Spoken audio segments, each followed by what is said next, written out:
दिया गया यहाँ पर प्रश्न कि त्रिभुज ए बी सी त्रिभुज डी ई एफ के समरूप है, यानी कि ये जो त्रिभुज ए बी सी है ये त्रिभुज डी ई एफ के समरूप है, एवं क्षेत्रफल त्रिभुज ए बी सी बराबर 36 cm स्क्वायर एवं त्रिभुज डी ई एफ बराबर, यानी कि त्रिभुज डी ई एफ का क्षेत्रफल 49 cm स्क्वायर। यहाँ तो दोनों त्रिभुज के संगत भुजाओं का अनुपात जानना है हमको, संगत भुजाओं का अनुपात जानना है। तो यहाँ देखते हैं कि दो त्रिभुज दिए हुए हैं ए बी सी, एक फिगर बनाते हैं त्रिभुज ए बी सी।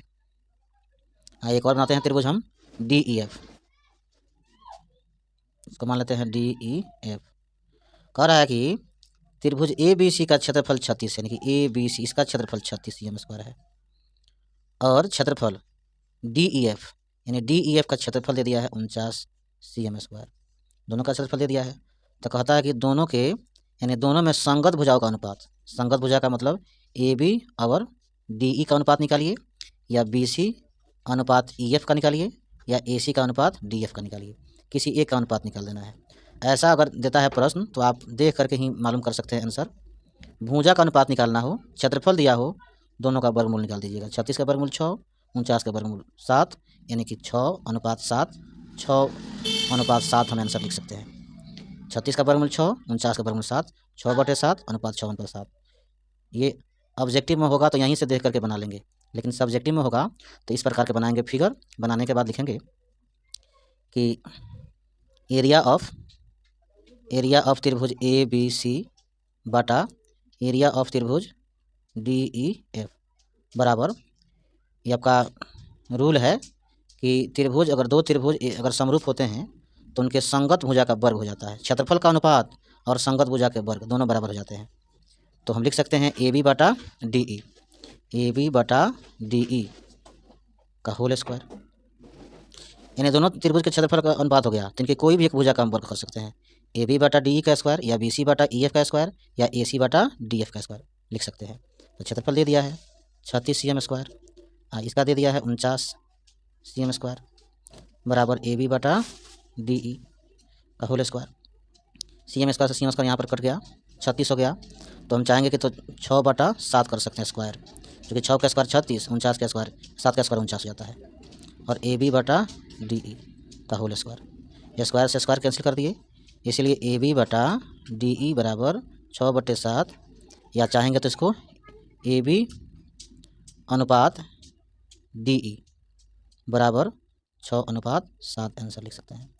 या यूँ जाने तो यहीं से इसका वर्गमूल निकाल सकते थे हम कि ए बी बटा डी ई का अगर स्क्वायर था यहाँ 36/49 था, तो हम इसको स्क्वायर हटाते तो ए बी बटा डी ई बन जाता, और रूट में आता तो 36/49 बन जाता, वर्गमूल 6/7 यानी कि 6:7 भी हम लिख सकते थे। यहाँ दिया गया है प्रश्न में कि दो समरूप त्रिभुजों के क्षेत्रफलों का अनुपात 64:121 है, तो इनके संगत भुजाओं का अनुपात क्या होगा। संगत भुजाओं का अनुपात हमको जानना है। फिर यहाँ बात हो रहा है दो समरूप त्रिभुज, तो एक त्रिभुज बना लेते हैं ए बी सी, और एक त्रिभुज बना लेते हैं डी ई एफ।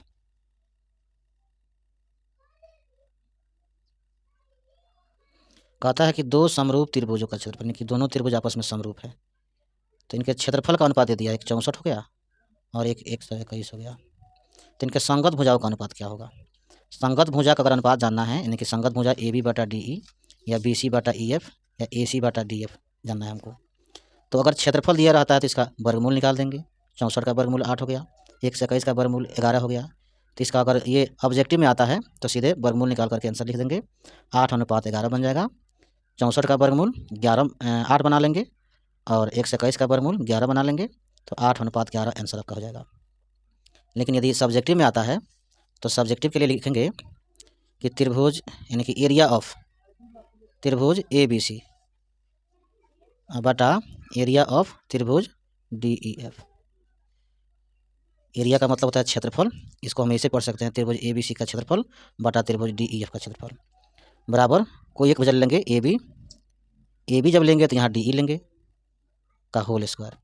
यहाँ लिख सकते हैं 6.6 से,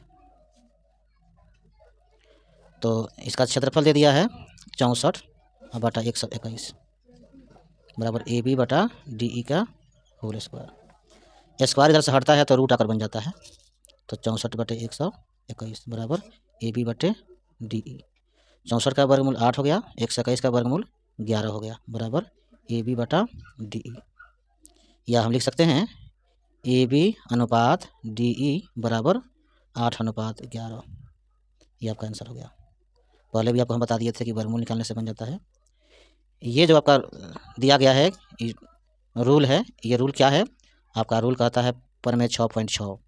6.6 को जब आप देखेंगे तो उसमें यही बात बताया गया है कि दो त्रिभुज के क्षेत्रफल का यदि अनुपात हो गया तो उनके संगत भुजाओं के वर्गों के अनुपात के बराबर होता है। यानी दोनों के क्षेत्रफल का कर देंगे अनुपात तो उनके कोई भी दो भुजा को जो संगत हो, संगत को कर देंगे बाटा और स्क्वायर कर सकते हैं। यहाँ दिया है प्रश्न में कि दो समरूप त्रिभुज की भुजाएं 4:9 के अनुपात में है। इन त्रिभुज के क्षेत्रफलों का अनुपात है, यानी कि हमको जानना है क्षेत्रफलों का अनुपात। भुजा अगर दे दे और क्षेत्रफल पूछे, हालांकि ध्यान देंगे यहाँ अगर प्रश्न दिया हो कि समरूप त्रिभुज, तब समरूप त्रिभुज दिया हो और भुजा का अनुपात दिया हो, क्षेत्रफल पूछे तो इसका स्क्वायर कर देंगे। 4 का स्क्वायर 16, 9 के स्क्वायर 81, यानी कि 4 का स्क्वायर 16 हो जाता है, 9 के स्क्वायर 81, 16 अनुपात 81 आपका आंसर हो जाता है। ऑब्जेक्टिव में हो तो सीधे यहीं से स्क्वायर कर लेंगे। यदि ये सब्जेक्टिव में हो तो इसके लिए लिखेंगे, एक पहले फिगर बना लेते हैं, त्रिभुज ABC और एक त्रिभुज PQR।